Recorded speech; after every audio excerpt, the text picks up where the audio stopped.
That's me, Pickleweed. Just kidding.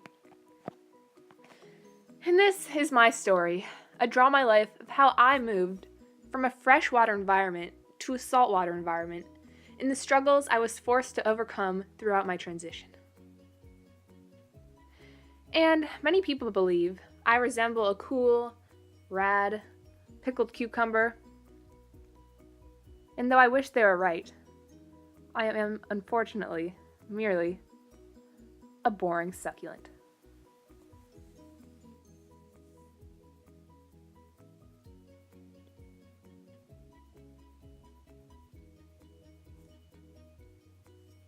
This is my hometown.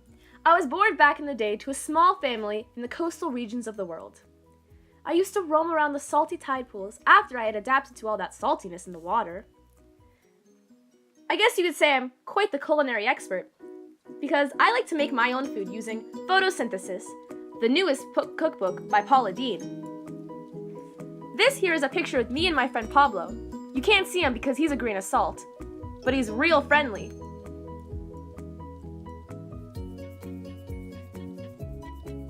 One of my many struggles growing up was that I was made of 9% salt, which is way more than all my friends, so I got bullied a lot. Anyway, my soil is 6% salt, which I realized was pretty cool and unique.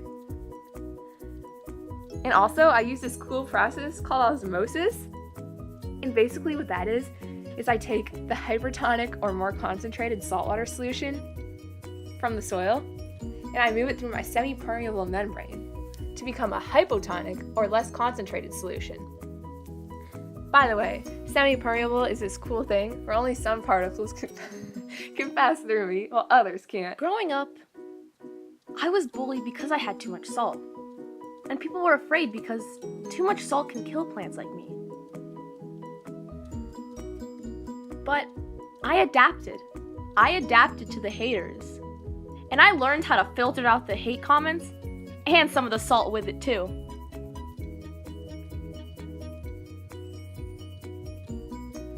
I have these really cool, small, sodium-potassium pumps within me that take some of the salt and get rid of it, so I can live a normal life and not be bullied because of my saltiness. How does this process work, you ask? Well, I'll show you. That's me, Pickleweed, and that right there is my cell membrane, which is semi-permeable, which, once again, means that only certain materials can pass through while others can't. This is me in my natural habitat, saltwater. As you can see, floating around, there is some NaCl, which is a fancy word for salt, and H2O, a fancy word for water, around me. In this situation, salt is the solvent in the solution, or the whole liquid mixture around me, because it is being dissolved, while the water is the solute, because it is dissolving the salt. If I had no special adaptations to pump out some of the salt, then I would be attacked by tons of salt, causing my cells to dry out and shrink, which is very bad. Finally, my insides are hypotonic, which means there is a low concentration, while the outsides are hypertonic, which means a higher concentration. Pretty neat, huh? Can NaCl, or salt, pass through the cell membrane all on its own? Well, we were wondering the exact same thing. Huh. Nope. The membrane is semi-permeable, meaning only certain materials can pass through. Salt can't pass through because it's a charged ion, which means it can't fit. Uh-oh.